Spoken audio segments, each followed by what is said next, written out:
do. I was put in this position to prove everyone wrong, that I am not what they said they were. I am not what they said I was. But everything they said I was, that I was going to be, that I was doing when I wasn't, is everything they've done, did, and are doing. Next time you hear someone saying a little shit about me, and look at them and ask them, are you talking shit about someone who's in a position you used to be? Because it looks like she's doing it a lot better than you did. My system, my children will never be taken from me because I'm on drugs. I can tell you that. My head feels real tingly right now. People are kind of losing their shit, realizing I'm not what they said I was. Now I get to still love myself at the end. Okay.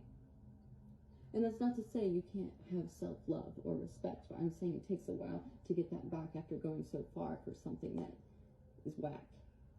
I don't want to be possessed by other people's energies, so I keep to myself. You know, the other day I was in the lunch line and some guy, I don't even know his name, came up to me and tried hugging me, and I said, I don't want a hug. Do not touch me. What do you mean? No, don't touch me. I didn't ask for a hug. I don't need a hug. Well, everyone needs it. No, I don't. I keep to myself. Please do not do that again. You gotta have attitude out here.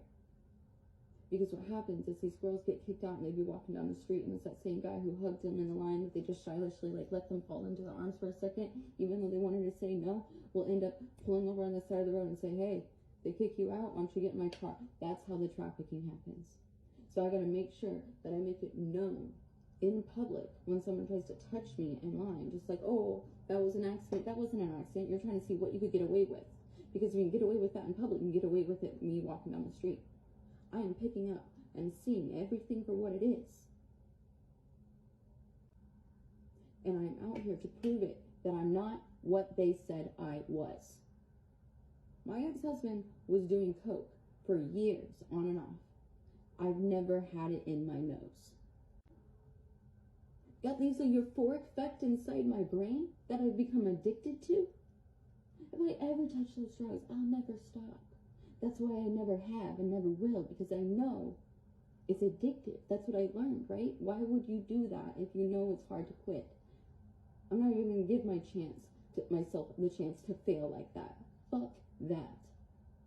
But yet I can still relate to people who have done that and been through that, because I did. I did do that. Huffing when I was 15. And I never wanted to quit, and I wanted the nightmares and the flashbacks to go away, and it was the only thing that made it stop. So I understand, and I have empathy for people who do it, because I understand it's the only thing that makes it fucking stop. But I learned that there's other things I can do that also make it stop, and I don't have to do in substance to handle my depression, my anxiety, my overwhelm, and everything. Do not judge me acting like I haven't walked the path. I did. I just figured it out a lot sooner than most of you. Should be thankful for that. Why would you hate on somebody for getting it fucking right? Step down from the podium and fucking learn something.